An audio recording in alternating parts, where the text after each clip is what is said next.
بھارت میں شائع ہونے والی کتاب کال کے اتار نے دنیا بھر میں ہلچل مچا دی ہے۔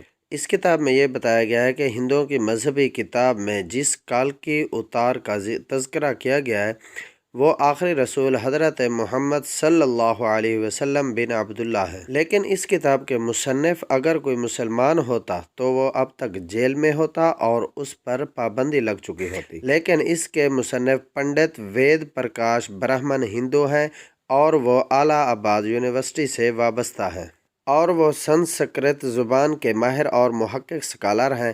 پنڈت وید پرکاش برہمن نے کال کی اتار کی بابت اپنی اس تحقیق کو ملک کے 8 مشہور محقق پنڈتوں کے سامنے پیش کیا تھا جو اس شعبے میں مستند گردانے جاتے تھے۔ ان پنڈتوں نے کتاب کے بہت مطالعے کیے اور تحقیق کے بعد یہ تسلیم کر لیا ہے کہ کتاب میں پیش کیے گئے حوالہ جات مستند اور درست ہیں۔ برہمن پنڈت وید پرکاش نے اپنی اس تحقیق کا نام کال کے اتار یعنی تمام کائنات کے رہنما رکھا ہے۔ پنڈت کی اہم مذہبی کتب میں دراصل ایک عظیم رہنما کا ذکر ملتا ہے جسے کال کے اتار کا نام دیا جاتا ہے۔ تو پنڈت نے گہری تحقیق کے بعد یہ دعویٰ کیا ہے کہ کال کے اتار سے مراد حضرت محمد مصطفیٰ صلی اللہ علیہ وسلم ہیں جو مکہ میں پیدا ہوئے۔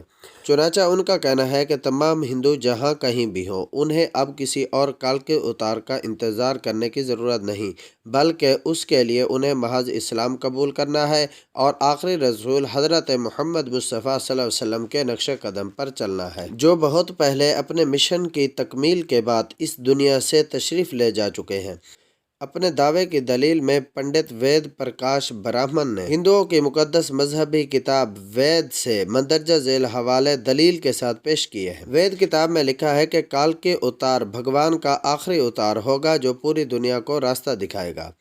ان کلمات کا حوالہ دینے کے بعد پنڈت لکھتے ہیں کہ اس پیشین گوئی کا اطلاق صرف حضرت محمد صلی اللہ علیہ وسلم کے معاملے میں درست ہو سکتا ہے۔ وید کی پیش گوئی کے مطابق کال کے اتار ایک جزیرے میں پیدا ہوں گے اور یہ عرب علاقے میں ہی ہیں جنہیں جزیرۃ العرب کہا جاتا ہے۔ مقدس کتاب وید میں لکھا ہے کہ کال کے اتار کے والد کا نام وشنو بھگت اور والدہ کا نام سمابھ ہوگا، جبکہ سنسکرت زبان میں وشنو اللہ کے معنوں میں استعمال ہوتا اور بھگت کے معنی غلام اور بندے کے ہیں۔ چنانچہ عربی زبان میں وشنو بھگت کا مطلب اللہ کا بندہ یعنی عبداللہ ہوا، اور سنسکرت زبان میں سناب کا مطلب امن ہے جو کہ عربی زبان میں آمنہ ہوگا، اور آخری رسول صلی اللہ علیہ وسلم کے والد کا نام عبداللہ اور والدہ کا نام آمنہ ہی ہے۔ وید کتاب میں لکھا ہے کہ کال کے اتار زیتون اور کھجور استعمال کرتا ہوگا اور وہ اپنے قول و قرار میں سچا اور امانت دار ہوگا۔ یہ دونوں پھل حضور صلی اللہ علیہ وسلم کو مرغوب تھے، جبکہ آپ صلی اللہ علیہ وسلم سچائی اور دیانت داری میں تو اس حد تک معروف تھے کہ مکہ میں حضرت محمد صلی اللہ علیہ وسلم کے لیے صادق اور امین کا لقب استعمال کیا جاتا تھا۔ وید کے مطابق کال کے اتار اپنی سرزمین کے معزز خاندان میں سے ہوگا، اور یہ بھی حضرت محمد صلی اللہ علیہ وسلم کے بارے میں سچ ثابت ہوا کہ آپ صلی اللہ علیہ وسلم قریش کے معزز قبیلے میں سے تھے جس کی پورے عرب میں عزت اور شام و عراق میں پہچان تھی۔ وید کتاب کہتی ہے کہ بھگوان کال کے اتار کو اپنے خصوصی قاصد کے ذریعے ایک غار پڑھائے گا۔ اس معاملے میں یہ بھی درست ہے کہ حضرت محمد صلی اللہ علیہ وسلم مکہ کی وہ واحد شخصیت ہیں جنہیں غار حرا میں اپنے خاص فرشتے حضرت جبرائیل علیہ السلام کے ذریعے تعلیم دی۔ ہمارے بنیادی عقیدے کے مطابق بھگوان کال کے اتار کو ایک تیز ترین گھوڑا عطا فرمائے گا جس پر سوار ہو کر وہ زمین اور 7 آسمانوں کی سیر کرے گا۔ تو محمد صلی اللہ علیہ وسلم براق پر معراج کا سفر اس پیش گوئی کو مصداق بنا کر اسے آپ کی بابت ہی درست ثابت کرتا ہے۔ نیز لکھا ہے کہ ہمیں یقین ہے کہ بھگوان کال اتار کی بہت مدد کرے گا اور اسے بہت قوت عطا فرمائے گا، اور ہم یہ جانتے ہیں کہ غزوہ بدر میں رسول اللہ صلی اللہ علیہ وسلم کی فرشتوں سے مدد فرمائی۔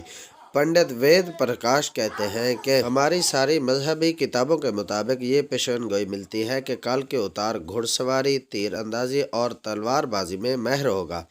پنڈت وید پرکاش نے اس پیشین گوئی پر بڑا خوبصورت تبصرہ کیا ہے جو بہت ہی اہم اور قابل غور ہے۔ وہ لکھتے ہیں کہ گھوڑوں، تلواروں اور نیزوں کا زمانہ بہت پہلے گزر چکا ہے۔ اب تو ٹینک، توپ اور میزائل جیسے ہتھیار استعمال میں ہیں۔ لہذا یہ عقل مندی نہیں ہے کہ ہم اس دور جدید میں تلواروں، نیزوں اور برچھیوں سے مسلح کال کے اتار کا انتظار کرتے رہ جائیں۔ حالانکہ حقیقت یہ ہے کہ مقدس کتابوں میں کال کے اتار کے واضح اشارے حضرت محمد صلی اللہ علیہ وسلم کے بارے میں ہیں، جو ان تمام حربی فنون میں قابل مہارت رکھتے تھے۔ ٹینک، توپ اور میزائل کے اس دور میں گھڑ سواری، تیر زن اور تیر انداز کال کے اتار کا انتظار نیری حماقت ہے۔ میں اپنے دوستوں اور تمام دیکھنے والوں سے اتنی گزارش کرتا ہوں کہ اس ویڈیو کو اتنا پھیلائیں کہ ساری دنیا کے ہندو ان پیشین گوئیوں کی تحقیق کریں اور کلمہ پڑھ کر اللہ کے حضور سچی توبہ کر کے جنت میں جانے والے بن جائیں، اور کم از کم اپنے دوستوں کو لازمی بتائیں۔ امید ہے کہ آج کی یہ ویڈیو آپ کو کافی معلوماتی لگی ہوگی اور اس سے بہت کچھ جاننے کو ملا ہوگا۔